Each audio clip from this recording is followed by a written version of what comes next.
उत्तराखंड राज्य को बने भले ही 20 साल हो गए, लेकिन अभी भी पहाड़ों पर कई गांव ऐसे हैं जो मूलभूत सुविधाओं से वंचित हैं और ज्यादातर लोग आज भी पहाड़ जैसी जिंदगी जीने को मजबूर हैं।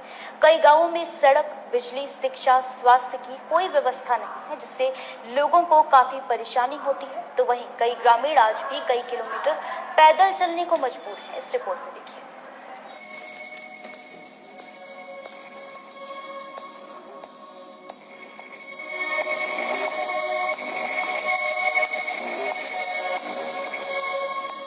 गंगोलीहाट तहसील मुख्यालय से 15 किलोमीटर दूर बसे गांव टुंडा चौड़ा आज भी सड़क सुविधा से वंचित है। कई बार सड़क निर्माण की मांग ग्रामीण उठा चुके हैं, लेकिन किसी भी जनप्रतिनिधि ने इस ओर ध्यान नहीं दिया है। सड़क नहीं होने से आए दिन ग्रामीणों को परेशानियों का सामना करना पड़ता है।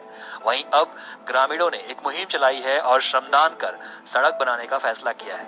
साथ ही सड़क का निर्माण कार्य शुरू भी कर दिया है।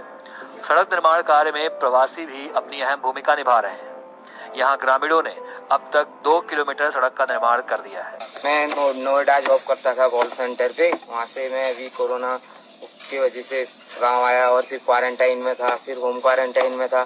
फिर इसी तरह यहाँ सभी लोगों ने पहल की थी कि रोड बनानी है, हमें रोड चाहिए गांव में, गांव का विकास करना है। तो मैं भी इसी पहल से जुड़ गया और सभी लोगों ने अपने अपने खेत दान करे और इस तरह से हम अभी जुड़े हैं। टुंडा के ग्रामीणों ने शासन प्रशासन को आईना दिखाकर खुद ही सड़क निर्माण कार्य शुरू कर दिया है। श्रमदान से ग्रामीणों ने 2 किलोमीटर सड़क का निर्माण कर दिया है, जिसकी जनता सराहना भी कर रही है।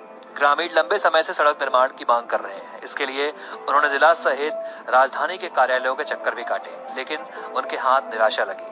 शासन प्रशासन की अनदेखी के बाद ग्रामीणों के हौसले कम नहीं हुए। ग्रामीणों ने युवा शिक्षित ग्राम प्रधान मनीषा देवी और उनके पति गोविंद सिंह के आह्वान पर खुद ही सड़क काटने का निर्णय लिया। स्थानीय गोविंद सिंह का कहना है कि वो कुछ साल पहले मुंबई में प्राइवेट नौकरी करते थे। उनके मन में हमेशा गांव के विकास की चिंता रहती है। उन्होंने बताया कि वो प्राइवेट नौकरी छोड़कर गांव आए हैं और अपनी पत्नी मनीषा देवी को ग्राम प्रधान का चुनाव लड़वाया और वो चुनाव जीत भी गए। लेकिन गांव की सबसे बड़ी समस्या सड़क का नहीं होना था। इसके लिए उन्होंने जनप्रतिनिधियों और सरकारी कार्यालयों के चक्कर काटे, लेकिन किसी को भी ग्रामीणों का दर्द नहीं दिखाई दिया, जिसके बाद उन्होंने अब खुद ही सड़क निर्माण करने का फैसला किया है। लोग लगभग 1.5 किलोमीटर के आसपास रोड खोद चुके हैं। सुबह ये काम 5 बजे से स्टार्ट हो जाता है और 8 या 9 बजे तक 2-3 घंटा। इसमें सभी युवा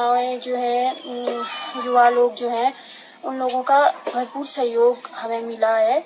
प्रधान मनीषा देवी का कहना है कि सड़क नहीं होने के कारण आए दिन लोगों को परेशानियों का सामना करना पड़ता था। सड़क नहीं होने से बीमार और गर्भवतियों को डोली के सहारे सड़क तक पहुंचना पड़ता था। उन्होंने सड़क निर्माण के लिए ग्रामीणों के सहयोग का आभार प्रकट किया है। ग्रामीणों की ये पहल सरकार को आईना दिखाने का काम कर रही है। अगर ये गांव सरकार के भरोसे रहता तो आज भी इस गांव में सड़क नहीं पहुंचती। ग्रामीणों की पहल से अब गांव तक सड़क पहुंची है और इसके लिए हर कोई ग्रामीणों की सराहना कर रहा है। वेरीनाग से प्रदीप मेहरा की खास रिपोर्ट।